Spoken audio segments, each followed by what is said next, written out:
డివోషనల్గా బాగా డీప్గా ఉన్న మనుషుల్ని అండ్ డివోషనల్గా అసలు టచ్ లేని మనుషుల్ని ఇద్దరినీ కనుక మనం ఒక అంచనాగా మనం వాళ్ళని పరిశీలిస్తే మీరు ఒక్కటి గమనించండి.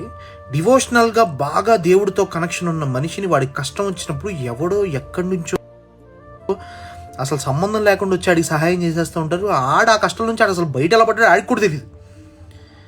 ఎందుకంటే ఆడు పడిపోతున్నప్పుడు ఈశ్వరుడు చెయ్యిచ్చి పట్టుకొని ఆపుతాడు వాడు పడకుండా. డివోషనల్గా టచ్ లేని పర్సన్కి ఎలా ఉంటుంది అంటే ఆడు పడిపోతున్నప్పుడు ఏ చెయ్యి వచ్చి ఆడిని పట్టుకోదు. ఆడు కష్టాల్లో ఉన్నప్పుడు ఏ చెయ్యి వచ్చి కింద పడిపోయినోడిని ఆయన పైకి లేపదు. ఎందుకు అంటే కర్మ చాలా పెద్దది. కర్మ కన్నా ఈశ్వరుడు పెద్దవాడు. నువ్వు ఈశ్వర ఉపాసన చేస్తున్నప్పుడు ఏ కర్మ నిన్నేమీ చేయలేదు. ఎందుకంటే కర్మలన్నీ తిప్పి మాఫీ చేయగలిగిన వాడు శంకరుడు ఒక్కడే.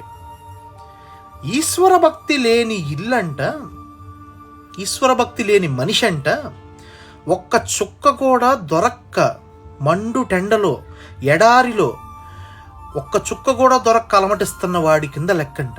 అది ఈశ్వర భక్తున్న మనిషి ఎలాంటి వాడంటే నిత్యం జలధార పడే ధారాపాత్ర లాంటి వాడు. అది ఖాళీ కాకుండా ఎప్పుడు ఈశ్వరుడు అందులో నీళ్లు పోస్తూ ఉంటాడు. అందుకే వాడు బాగుంటాడంట. శివభక్తి అంత గొప్పది, మరి శివుడు అంత గొప్పవాడు.